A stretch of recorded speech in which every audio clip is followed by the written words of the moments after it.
Hello traders, investors and stock market lovers. Welcome to my YouTube channel Trading Zone Kannada. ಇವತ್ತಿನ topic how to invest or trade in stock market.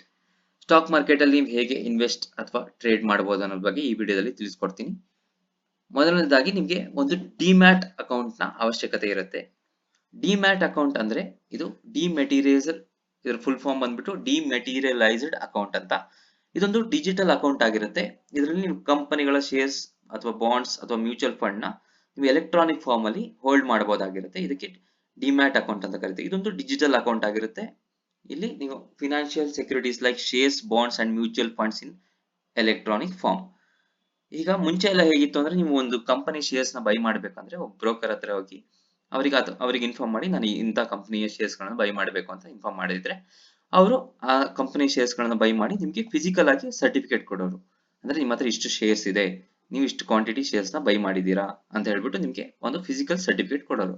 ಆದ್ರೆ ಈಗ digital account ಆಗಿದೆ. ನೀವು ಇದರಲ್ಲಿ electronic forms ಅಲ್ಲಿ ನೀವು shares ನ hold ಮಾಡಬಹುದಾಗಿರುತ್ತೆ. Okay, next trading account. Trading account ಇದು ಸೇಮ್, ನೀವು ಡಿಜಿಟಲ್ ಡಿಮ್ಯಾಟ್ ಅಕೌಂಟ್ ಯಾವಾಗ ಓಪನ್ ಮಾಡ್ತೀರಾ ಆವಾಗಲೇ ನಿಮ್ಮ ಟ್ರೇಡಿಂಗ್ ಅಕೌಂಟ್ ಕೂಡ ಒಟ್ಟಿಗೆ ಓಪನ್ ಆಗುತ್ತೆ. ಟ್ರೇಡಿಂಗ್ ಅಕೌಂಟ್ ಯಾಕೆ ಮುಖ್ಯ ಅಂದ್ರೆ ನಿಮ್ಗೆ ಕಂಪನಿಗಳ ಶೇರ್ಸ್ ನ ಬೈ ಮತ್ತೆ ಸೆಲ್ ಮಾಡಬೇಕಾಗಿದ್ರೆ ನಿಮ್ಗೆ ಟ್ರೇಡಿಂಗ್ ಅಕೌಂಟ್ ಓಪನ್ ಇರಬೇಕಾಗುತ್ತೆ.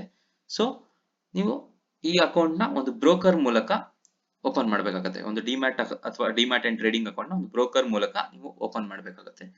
ನೀವು ಬ್ರೋಕರ್ ನ ಸೆಲೆಕ್ಟ್ ಮಾಡಬೇಕಾದ್ರೂ ಕೂಡ ನೀವು ಸೆಬಿ ರಿಜಿಸ್ಟರ್ ಬ್ರೋಕರ್ಸ್ ಮಾತ್ರ ಸೆಲೆಕ್ಟ್ ಮಾಡಬೇಕು. ಯಾಕಂದ್ರೆ ನಿಮ್ಮ ಅಕೌಂಟ್ ಸೇಫ್ ಇರಬೇಕು ಅಂದ್ರೆ ನೀವು ಸೆಬಿ ರಿಜಿಸ್ಟರ್ ಬ್ರೋಕರ್ಸ್ ನ ಮಾತ್ರ ಸೆಲೆಕ್ಟ್ ಮಾಡಬೇಕಾಗಿರುತ್ತೆ.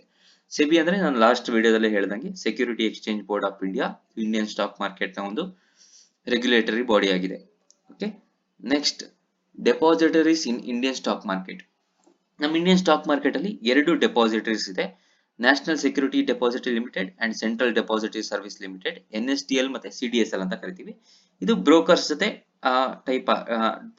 ಟೈಅಪ್ ಆಗಿರುತ್ತೆ. ಒಂದೊಂದು ಬ್ರೋಕರ್ಸ್ ಒಂದೊಂದು ಡೆಪಾಸಿಟರೀಸ್ ಜೊತೆ ಟೈಅಪ್ ಅಥವಾ ಲಿಂಕ್ ಆಗಿರ್ತಾರೆ.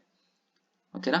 ಈ ಡೆಪಾಸಿಟರೀಸ್ ಅಂದ್ರೆ ಏನು ಅಂದ್ರೆ, ಡೆಪಾಸಿಟರೀಸ್ ಅಂದ್ರೆ ಈಗ ಫಾರ್ ಎಕ್ಸಾಂಪಲ್ ನೀವು ಒಂದು ಕಂಪನಿ ಶೇರ್ಸ್ ಬೈ ಮಾಡಿರ್ತೀರಾ, ಬ್ರೋಕರ್ ನ ಮೂಲಕ ಒಂದು ಕಂಪನಿ ಶೇರ್ಸ್ ನ ಬೈ ಮಾಡಿರ್ತೀರಾ. ಈ ಬೈ ಮಾಡಿದಂತ ಶೇರ್ಸ್ ನಿಮ್ಮ ಬ್ರೋಕರ್ ಅಕೌಂಟ್ ಅಲ್ಲಿ ಇರೋದಿಲ್ಲ, ಇದು ಡೆಪಾಸಿಟರಿ ಅಕೌಂಟ್ ಅಲ್ಲಿ ಇರುತ್ತೆ. ಫಾರ್ ಎಕ್ಸಾಂಪಲ್ ಒಂದು ಝೆರೋದ ಬ್ರೋಕರ್ ಅಂತ ಅನ್ಕೊಳ್ಳಿ, ನೀವು ಝೆರೋದ ಮೂಲಕ ಒಂದು ಕಂಪನಿ ಶೇರ್ಸ್ ನ ಬೈ ಮಾಡಿದ್ರ, ಆ ಬೈ ಮಾಡಿದಂತ ಶೇರ್ಸ್ ನಿಮ್ ಬ್ರೋಕರ್ಸ್ ಅಕೌಂಟ್ ಅಲ್ಲಿ ತೋರಿಸ್ತಾ ಇರುತ್ತೆ. ಬಟ್ ಅದು ಬಂದ್ಬಿಟ್ಟು ಒಂದು ಡೆಪಾಸಿಟರಿ ಲಿಮಿಟೆಡ್ ಆಗಿರುತ್ತೆ. CDSL ಅಥವಾ NSDL ಯಾವುದು ಆ ಬ್ರೋಕರ್ಸ್ ಟೈಅಪ್ ಆಗಿರುತ್ತಾರೋ ಆ ಡೆಪಾಸಿಟರಿ ಆ ಶೇರ್ಸ್ ಬಂದ್ಬಿಟ್ಟು ಡೆಪಾಸಿಟ್ ಆಗಿರುತ್ತೆ. ಇದರಿಂದ ಏನಾಗುತ್ತೆ, ನಿಮ್ಮ ಇನ್ ಕೇಸ್ ನಿಮ್ ಬ್ರೋಕರ್ಸ್ ಏನಾದ್ರು ನೆಕ್ಸ್ಟ್ ಕಂಪನಿ ಲಾಸ್ ಆಯ್ತು ಅಥವಾ ಶಟ್ ಡೌನ್ ಆಗ್ತಾ ಇದಾರೆ ಅಂದ್ರೆ ನೀವು ಯಾವುದೇ ರೀತಿ ವರಿ ಆಗೋ ಅಂತ ಅವಶ್ಯಕತೆ ಇರಲ್ಲ. ಯಾಕಂದ್ರೆ ನಿಮ್ಮ ಇನ್ವೆಸ್ಟ್ ಮಾಡಿದಂತ ಶೇರ್ಗಳು ನಿಮ್ಮ ಹತ್ರ ಸೇಫ್ ಆಗಿರುತ್ತೆ. ಯಾಕಂದ್ರೆ ಅದು ಸೆಕ್ಯೂರಿಟಿ ಡೆಪಾಸಿಟರಿ ಲಿಮಿಟೆಡ್ ಅಲ್ಲಿ ಡೆಪಾಸಿಟ್ ಆಗಿರುತ್ತೆ. ಆದ್ರಿಂದ ನೀವು ಇನ್ವೆಸ್ಟ್ ಮಾಡಿದಂತಹ ಶೇರ್ಸ್ಗಳು ಸೇಫ್ ಆಗಿರುತ್ತೆ. ಓಕೆ, ಇದೆರಡು ನಮ್ಮ ಇಂಡಿಯಾದ ಮೇಜರ್ ಡೆಪಾಸಿಟರಿ ಲಿಮಿಟೆಡ್ ಆಗಿರುತ್ತೆ. ಒಂದು NSDL ಮತ್ತೊಂದು CDSL.